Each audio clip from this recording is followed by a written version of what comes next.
کیا ہے اس کا حل؟ اس کا حل صرف ایک ہے،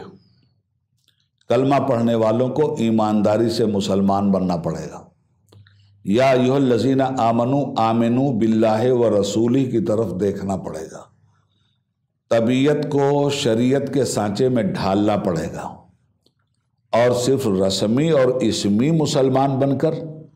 رسمی اور اسمی سنی بن کر اگر کام کرنا ہے تو اس کا حل نہ کبھی نکلا ہے نہ کبھی نکلے گا،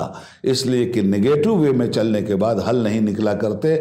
بلکہ مسائل میں اضافہ ہوتا ہے، پازیٹیو وے میں چلنے میں مشکلات دفع ہوتی ہیں اور حل نکل آتا ہے۔ حل نکلنے کی سیدھی بات ہے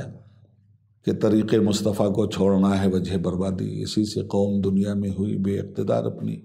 ہمیں لازم ہے شاہنشاہ بطحا کی رضا جوئی، وہ اپنے ہو گئے تو رحمت پروردگار اپنی۔ یہ صرف مذہبی نقطۂ نظر سے عبید اللہ اعظمی نہیں عرض کر رہا ہے، یہ سیاسی نقطۂ نظر سے بھی عرض کر رہا ہے، معاشی نقطۂ نظر سے بھی عرض کر رہا ہے، تعلیمی نقطۂ نظر سے بھی عرض کر رہا ہے، اس لیے کہ نبی محترم صلی اللہ علیہ وآلہ وسلم نے ہمیں دنیا داری بھی سکھائی ہے، ہمیں دینداری بھی سکھائی ہے، ہمیں معیشت بھی سکھائی ہے، ہمیں اخلاق بھی سکھایا ہے، ہمیں وراثتوں کے بٹوارے بھی سکھلائے ہیں، ان کا تحفظ بھی سکھلایا ہے، اور نہ کرنے پر ان کی وعیدیں بھی ہیں، ہمیں برائیوں سے بچایا بھی ہے، برائیاں کرنے والوں کی سزائیں اور تعزیرات بھی قائم کی ہیں۔ کون سی ایسی چیز ہے جس کو نبی خدا صلی اللہ علیہ وسلم نے دنیا کے سامنے پیش نہیں کیا اور عملاً وہ چیز خلافت راشدہ علی منہاج النبوت میں قائم نہیں ہوئی؟